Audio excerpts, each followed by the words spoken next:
saw the bloody footprint on the floor. "Emma," she whispered, dropping the phone as she bolted up the stairs toward her daughter's bedroom. She stopped at the top of the stairs, shocked at the broken furniture, the splintered glass on the floor. Her vision tunneled, and she saw Emma lying in a bloody heap at the end of the hallway. A man stood over her, a knife in his hand. "No!" The man lunged toward her. Without thinking, Abigail stepped back.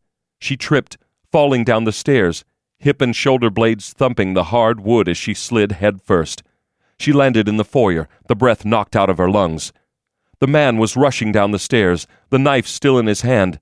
She kicked up as he came off the last tread, lodging the toe of her sneakers somewhere between his asshole and scrotum.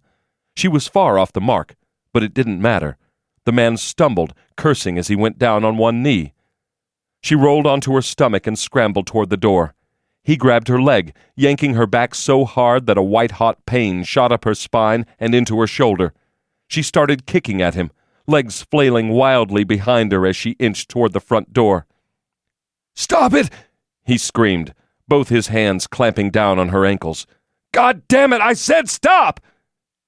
She twisted around so she could face her attacker. He was on his knees, holding her ankles to keep her from kicking.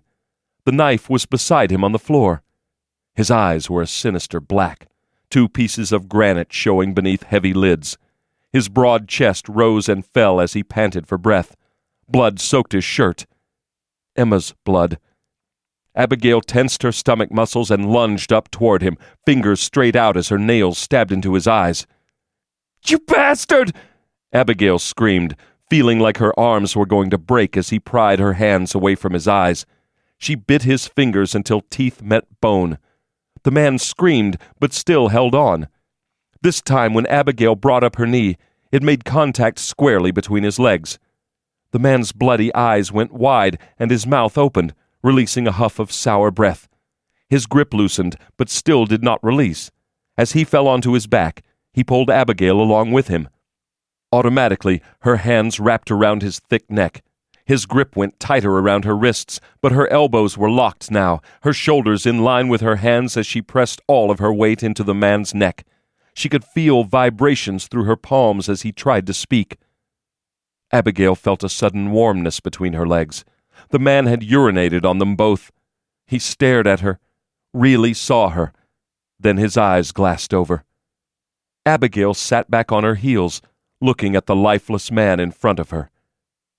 She had killed him. Day 1.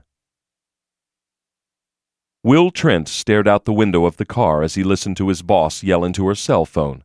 Not that Amanda Wagner ever really raised her voice, but she had a certain edge to her tone that had caused more than one of her agents to burst into tears and walk off an active investigation.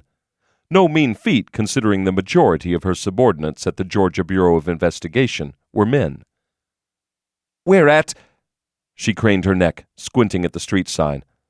"The Prado and 17th. Amanda paused. "Perhaps you could look up the information on your computer?" Amanda covered her eyes with her hand. She whispered into the phone. "How long until the server is back up?" The answer caused her to breathe out a heavy, pronounced sigh. Will indicated the screen dominating the middle of the wood-lined dashboard. The Lexus had more bells and whistles than a clown's hat. "Don't you have GPS?" She dropped her hand, considering his question, then began fiddling with some knobs on the dashboard. The screen didn't change, but the air conditioning whirred higher. Will chuckled, and she cut him off with a nasty look, suggesting, "Maybe while we're waiting for Caroline to find a street map, you can get the owner's manual out of the glove box and read the directions for me." Will tried the latch, but it was locked. He thought this pretty much summed up his relationship with Amanda Wagner. She often sent him the way of locked doors and expected him to find his way around them. Will liked a good puzzle as much as the next man, but just once it would have been nice to have Amanda hand him the key. Or maybe not. Will had never been good at asking for help, especially from someone like Amanda, who seemed to keep a running list in her head of people who owed her favors. He looked out the window as she berated her secretary for not keeping a street map on her person at all times. Will had been born and raised in Atlanta.